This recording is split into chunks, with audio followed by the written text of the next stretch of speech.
আমিরাতর প্রত্যেকখান প্রদেশত বাংলাদেশি উদ্যোক্তার সংখ্যা দিন দিন বাড়ি চলের। তাছাড়া দেশের অর্থনীতিতেও বিরাট ভূমিকা রাখিজার প্রবাসী অকল। এ দেশত বাংলাদেশি অকলের বিনিয়োগ এখন প্রত্যেকখান সেক্টরেতেই হওয়ান যায়। তারই ধারাবাহিকতায় আমিরাতর দেরা দুবাইত উদ্বোধন হই বাংলাদেশি মালিকানাধীন আবুল কাশেম রেস্টুরেন্ট। এটা হচ্ছে যে আমার আব্বুর দোকান। সবাই এখানে আসেন, খাবার একটু টেস্ট করেন। আমার আব্বার নামে একটা হোটেল খুলছি করছে, খানার যথেষ্ট উন্নত মানের হইব, ফ্যামিলি হল আছে।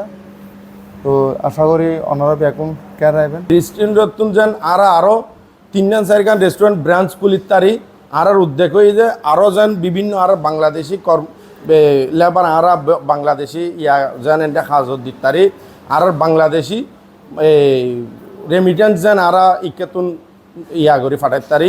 জানুয়ারি 27 তারিখ সোমবার দেরা নাইব রোড সুক আল ওয়াসালর 5 নম্বর গেটের বিপরীতেই এই রেস্টুরেন্টের যাত্রা শুরু হয়।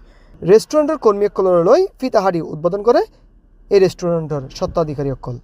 এই এলাকার মধ্যে বেশিরভাগ বাঙালি ওই তারার হতা চিন্তা করে আর আসলে এই প্রতিষ্ঠানে বেসিকলি ওপেন হচ্ছে। তার পাশাপাশি পাকিস্তানি এবং ইন্ডিয়ানি অবশ্য ফেসিলিটি পাইব। বাঙালিরা বিশেষ করে শনি এবং রবিবারে আর চিটাঙের ঐতিহ্যবাহী জীবে মেজবানির আইটেমও অবশ্যই বরাদ্দ থাকবে। সকালে বিকেলে সব ধরনের নাস্তার ব্যবস্থা আছে এবং নাস্তার পার্সেল আর দ্রুত সময়ের ভিতরে আর ডেলিভারি দিতে পারব। আর মাসিক খাওয়ার ব্যবস্থা আছে। মোহাম্মদ রাসেল, আমানুল্লাহ, নুরুল আফসার ও মোহাম্মদ সোহেল এই 4 জন আর চট্টগ্রামের সন্তান।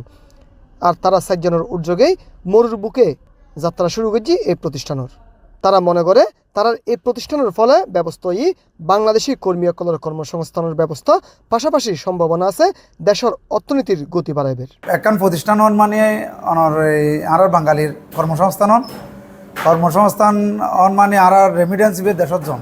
ওনারা আইবেন, অসুবিধা নাই ইনশাআল্লাহ।